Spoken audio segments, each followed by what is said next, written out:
In this video, you will learn an 8-step process to ensure you crush your next discovery meeting.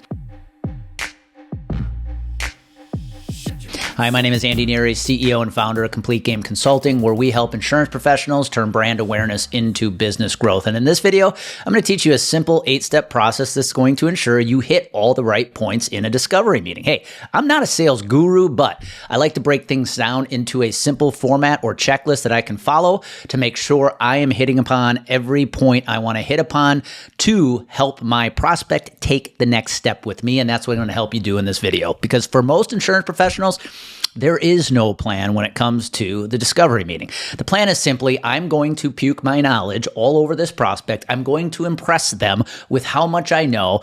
And you end up walking out of the meeting feeling like you killed it, but the meeting goes nowhere.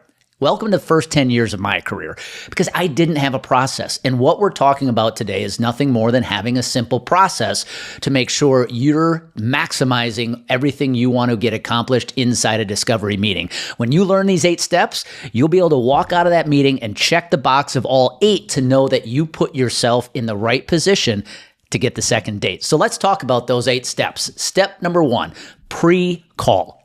What are you doing before the meeting even starts? When that appointment gets booked into your calendar and the calendar of your prospect, what are you doing to stand out? Are you sending them a welcome email? Does that welcome email include a video where you're introducing yourself? Are you attaching an agenda to that email so you are preparing the prospect for a great conversation in the discovery meeting? You see, most producers fail to actually do anything before the first meeting because they're too afraid if they do, the prospect's going to cancel. Well, I got good news for you and bad news.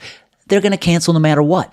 But the best thing you can do is to stand out before the meeting even starts, and do that by introducing yourself, including an agenda, because you are showing you value your prospect's time. Second step, promise. When that discovery meeting starts, what are you doing to set the tone for the meeting? Are you setting clear expectations? Are you going over the agenda? Are you telling your prospect what your sales process looks like? The promise you make to your prospect at the beginning of the meeting is what is going to give them the confidence to keep having conversations with you, which leads to step number 3, players. You need to quickly identify who the key players are going to be that are going to be the decision maker. There is nothing more frustrating than meeting with a prospect, feeling like they're eating out of your hand, getting them to the finish line, thinking they're going to hire you, only to learn you were talking to the wrong person the entire time. The actual decision maker wasn't in the meeting.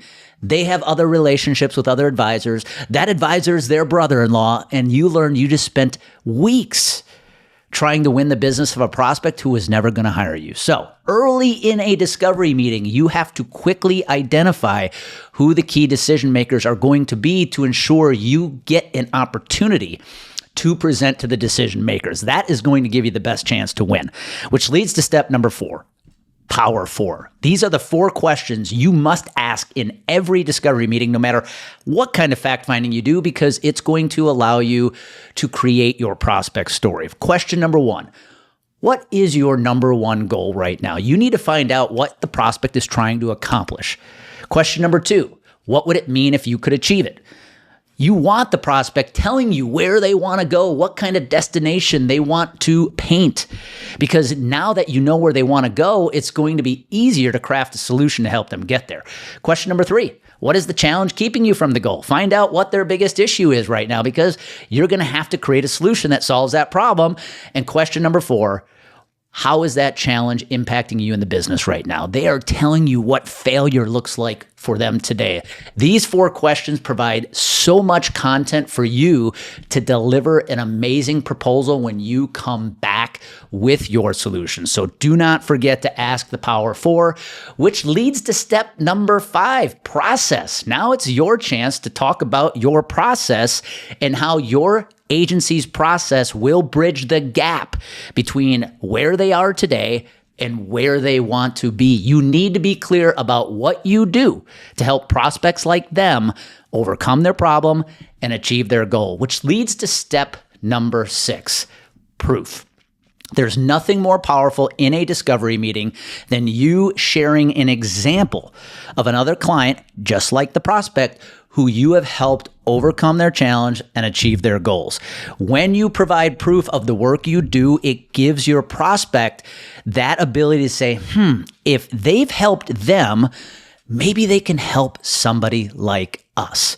The more you make that case study look like somebody like them, the more powerful that case study is going to be.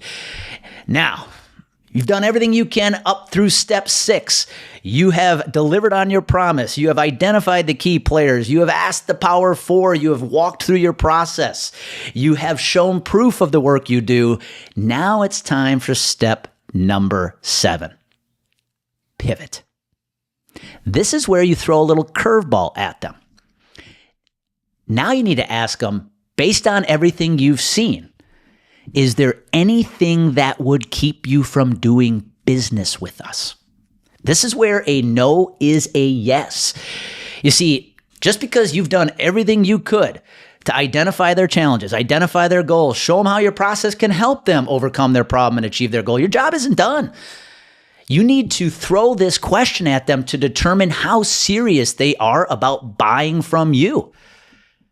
Based on what you've seen here today, if we can help you solve your problem and achieve your goal, is there anything that would prevent you from doing business with us? You see, if they give you, well, our advisor is a cousin of ours or a brother-in-law, or we've been with our advisor for 30 years, wouldn't you rather know now versus at the end of the road when you've busted your tail for weeks? You got to ask that important question, which leads to step number 8, proceed. If they give you a buying signal, they say, nope, based on what we've seen, everything looks good.